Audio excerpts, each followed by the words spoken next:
नमस्कार सांग मैंने जय जगन्नाथ आज ब्लॉग में पुणी थे स्वागत करुँचे आउ एक न्यू ब्लॉग आउ फ्रेश वाला ब्लॉग आमती अच्छा समस्ते मुझे तो बहुत भल अच्छी आपने आशा कर समस्ते बहुत भल थे भगवान समस्त को हस खुशी आउ भलि रखे आमर तो आज चली माछ छणा देखा ये माछ छाणी ये माछ धोकी रखी गोटे मैंने छणा चली गोटे मुंड दुईटा खाली छाणी रखी आउ गोटे मैंने 4-5 पीस पकई आहरी 7-8 पीस भाया अच्छी आएपटे आम बैगन टमाटर सब पोड़ा चली आउपटे बसी जाइए भात भात भी फुटिला रोसे हम पखाड़ अच्छी जे खाइब मैंने जड़े 2 जन समस्त पखाड़ बैगन से भात बसई देजे जे खाया कथा मिसेकी खाइब आम तो रोसईबास चलानी कैमेरा देखु बैगन टमाटो पोड़ा चली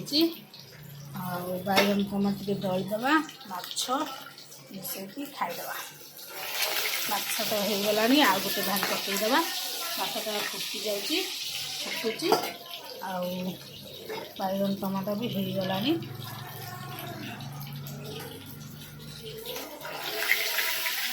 माछ गोटे बारी काढ़ीदबा यहाँ होगला आउ गोटे भाजी पकड़ा बैगन टमाटो सब धनिया पत्र कंचा लंका आउ रसुण सब रेडी हो जाए माछ छणा चली सान पुओं भात आ माछ लुण लंका रसुण सब रेडी कर छाड़ खाई पालन पखाड़ भात को छणा माछ चुंगी लगुच पखाड़ भात छणा माछ से तार खाई सारा ताको मैं कंटा छड़ी दे देती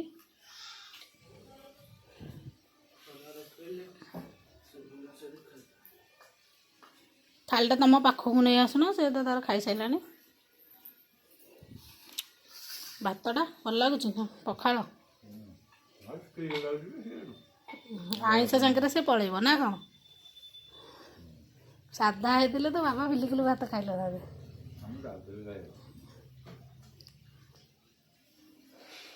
अब से माछ देदेवी माछ को मान रखी जहाँ खाए घर आ जहाँ रांधि देवी थालटा करब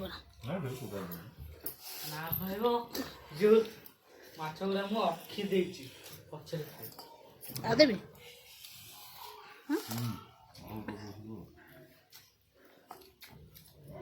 दे देवी भांगी हम थुआ खाई सारे नहीं गोरी गारी थे तोर जा तू ये सब थुआई खावा है तो धोई तोर खाइबू करवा मु रसुण पियाज अदा सब धरिकी पलि आसी कटाकटी करवा तापर जाई माछ रांधिबा मु माछ पाई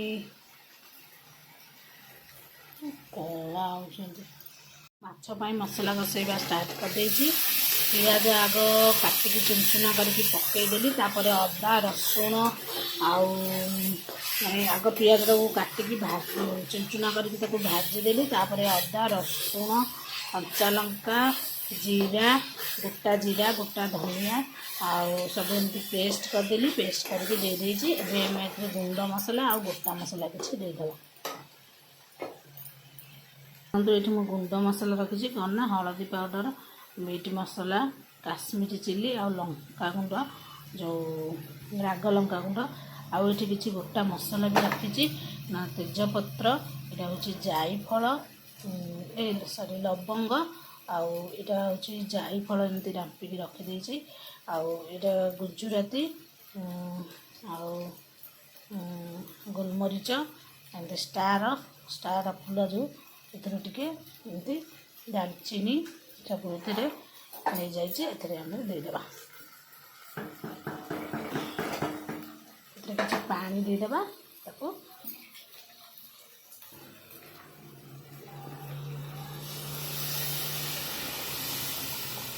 किसी पानी देदेली धोकी बिछड़े मसला देदेली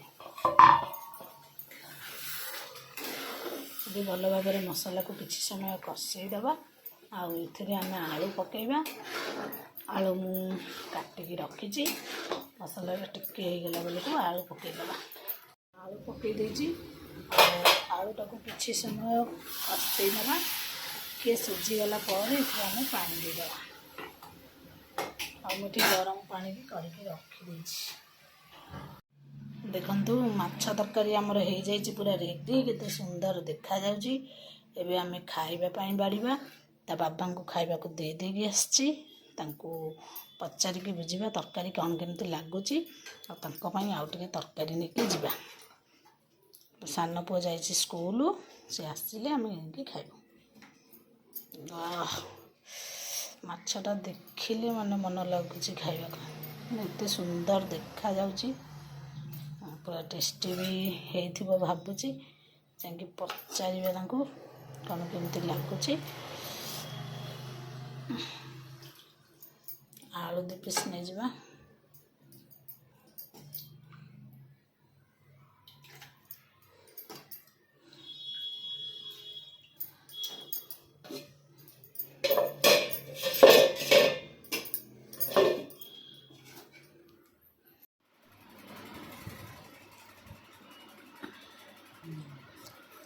ମାଛ ତରକାରୀ କେମିତି ଲାଗୁଛି? ଗୋଟେ ବେଲାରେ କାଢ଼ିକି ନେଇଯାଇଛି। ଆଉ ଖଣ୍ଡେ ଅଛି। ଲାଞ୍ଜଟା ଆଣିଥାନ୍ତି ଖାଇଥାନ୍ତା। ମାଛଟା ଦେଖାଯାଉଛି କିନ୍ତୁ ବଢ଼ିଆ ନା କି? କଢ଼େଇରେ ବଢ଼ିଆ ଦେଖାଯାଉଥିଲା। ତ ବାଢ଼ିକି ନେଇଯାଇଛି। ମସଲାଟା ବି ପୁରା ମାନେ ବେଶୀ ପାଣିଆ ହେଇନି, ଭଲ ହେଇଛି ନୁହଁ? ପୁଅ ଆସିବ 3ଟା ବାଜିବ।